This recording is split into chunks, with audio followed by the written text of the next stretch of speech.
warahmatullahi wabarakatuh. Hello friends, my name is Dendi Pratama Putra. I'm come from EAN Palangkaraya, Class C English Education Study Program. Here, I will present a presentation related to e-learning research in Asia during 1996 to 2018 and 4-country indicator. This study looked at the performance of Asian research in e-learning during 1996 to 2018 from the number of documents that can be cited and cited by itself along with citation per documents and HIREX index. Also measure the correlation between 6 research indicators and 4 country indicators that are generally associated with research performance in several countries, namely gross domestic product per capita, research and development expenditure, and the number of universities and journals indexed internationally. Asia ranks third of each region in the first 4 research indicators, 4 in per document citation, and second in the HIREX index.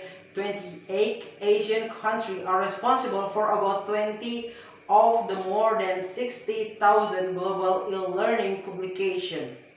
Unlike before, e-learning is gaining momentum globally from the COVID-19 pandemic. Both teachers and students are rushed to e-learning. A rushed shift from face-to-face or offline learning to face-to-face as an online learning is actually prepared and designed with emergency, not pedagogical consideration in mind. The pandemic has made learning neither peripheral nor additional as it used to be. Learning can thus direction and attention of more research to its important attribute than before.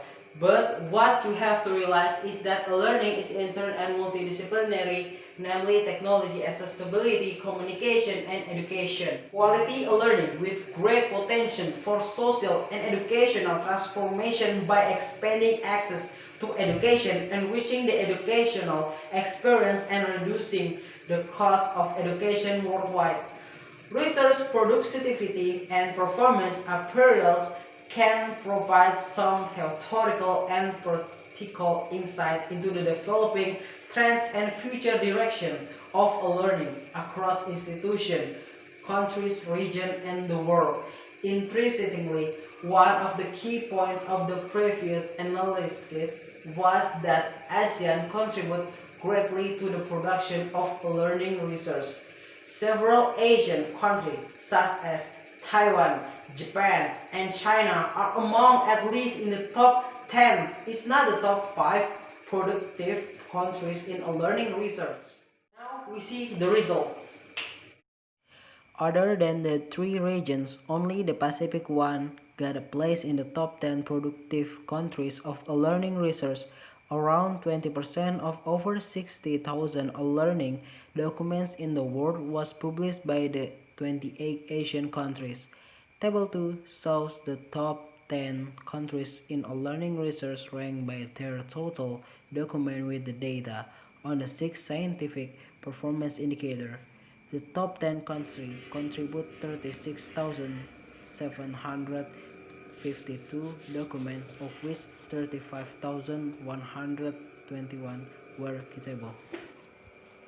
Overall, the CPD by the top 10 countries was 11.04, higher than the world's one, but lower than the North America one as demonstrated in the Table 1.